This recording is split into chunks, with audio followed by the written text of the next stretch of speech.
What's up, guys? This is a special edition of Gamer Guys. We are here at BlizzCon in Anaheim, California. I am Evan Michael Lee. This is Chase Colozzi. And if you've never been to Gamer Guys before, just know that your princess might be in another castle. You're damn right. Yay. Yay. So we're going to do a couple things today. We're going to go inside, check out the BlizzCon culture, and we're also going to interview the production director for Blizzard Animation. We want to talk to him about his state of working at Blizzard and also the state of the industry on representation of the LGBT characters. You want to get into the gig? Oh, God, yeah. Give me the... Yes, yes, yes, yes.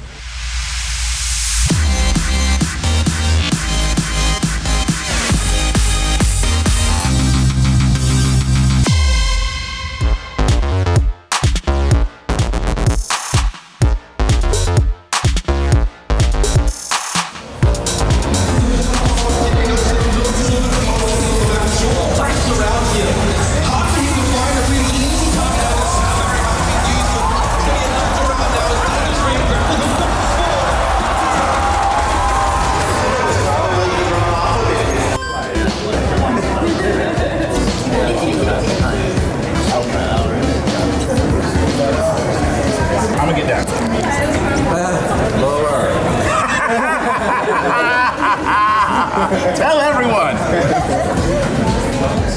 We have one of our very first interviews at BlizzCon 2018 with Philip Hillenberg. Did I say that right? No, I didn't say that right. Damn it. We are here with Philip Hillenbrand, the production designer of Blizzard Animation. I messed that up. Oh my God. Okay, so we have Philip Hillenbrand here, the production. Yay. So we have a special guest with us. Right to our right of Chase, we have Philip Hillenbrand. He's production director for Blizzard Animation. Tell us exactly what a daily life is for you and your accomplishments at Blizzard. Daily life is lots of meetings, usually meeting with producers, making sure projects are on track, budgets are being hit. For everybody at home, if you haven't played a Blizzard game, you at least know the animation that comes from it. So would you say that those are your personal baby? Yes, I actually produced a bunch of them in my early career at Blizzard. I now oversee the group that produces all of those. And what is your favorite one that has come out of the production house? My favorite is still Wrath of the Lich King, which I personally produced. It was my first project at Blizzard. I see it on the big screen here at BlizzCon and I get goosebumps.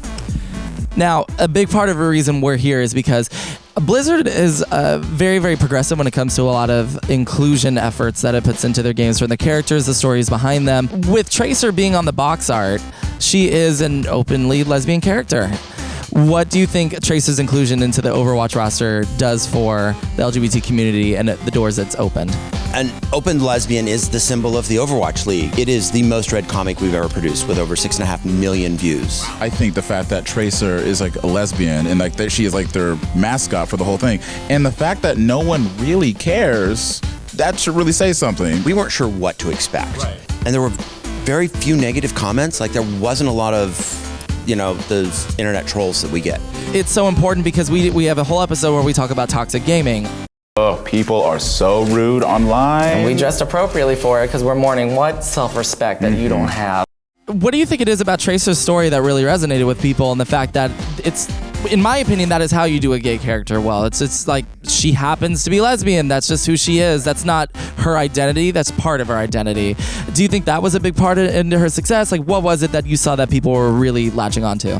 She's perky, upbeat. She's just charming and sweet. That's me. We talked about this earlier in the fact that it is much more common in video games to see a lesbian character than you will a male gay character. Why do you think that is? I think straight men are far more comfortable with a lesbian than they are with a gay man. It doesn't infringe on what they consider their sexuality. The reason I wanted to bring that up is because statistically, females make up about 49% of the gaming community, judged by Census Bureau data last year. So it's not just men, it's really 50-50. Women play these games too. Women have just in the last 5 to 10 years really started getting into it. And so I think the thoughts around actually making a game are changing. The next 6 characters are planned. What are the odds that we're going to get a gay male character in one of those 6 characters? I don't know. She lies. There was something there. See, y'all can't see it from the angle. She winked. In your opinion, how you've seen people react to your cinematics, what is the best way to best represent an LGBT character? Being gay, lesbian, bi, it's a part of who they are. It's not the only thing about them. Give them some dimension, but don't make that the only thing that's about them. Well, and that's important to note. You mentioned that in the comic there are only 2 notes that you gave them, and that was why does Tracer have to save a woman at the beginning? So now she saves a family, and that why does Tracer's spouse come out and have tea, like make it a bit more in depth. What was that? Because our show is not just about LGBT community, but also people of color, women empowerment. So was that really something that you focused on all the way around? It was just give her a little something so that she doesn't feel so two-dimensional. It seems that Blizzard almost, more so than a lot of other developers, is very conscious of including a diverse roster. I know that we're focusing more and more on that. Like that was one of the tenets of Overwatch. They wanted a diverse roster. They did not want to show just a group of, buff males or, Barbies. Thank you. There's a range there. Roadhog, look at him. He's, 400 pounds. Probably going to be chilling over in Silver Lake, if you know what I'm saying, which is fine. Everybody has their gig. Yay. Do you think that's going to be the future of gaming, is seeing a much more diverse crowd? I believe so. About 8 months ago, King, our sister company, they had created a diversity model. So if the game is mostly humans, then okay, your base is probably a male human. And then every character you develop, there were spokes on this.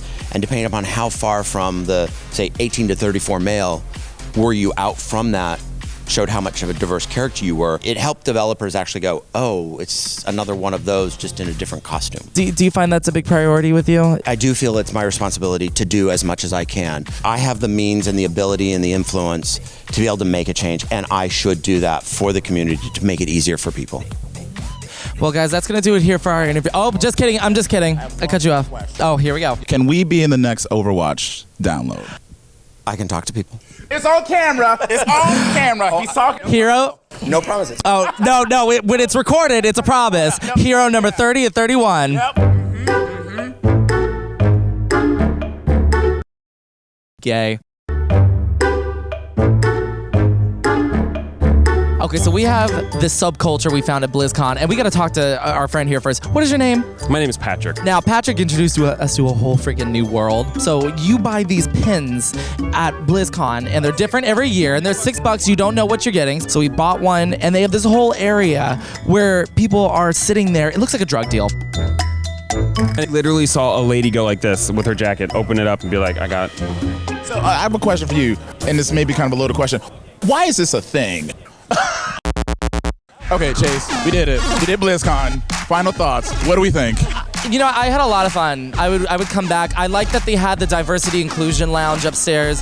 I think that was really cool to have like a panel on LGBT representation. We got to interview the head of the... I'm gonna get him.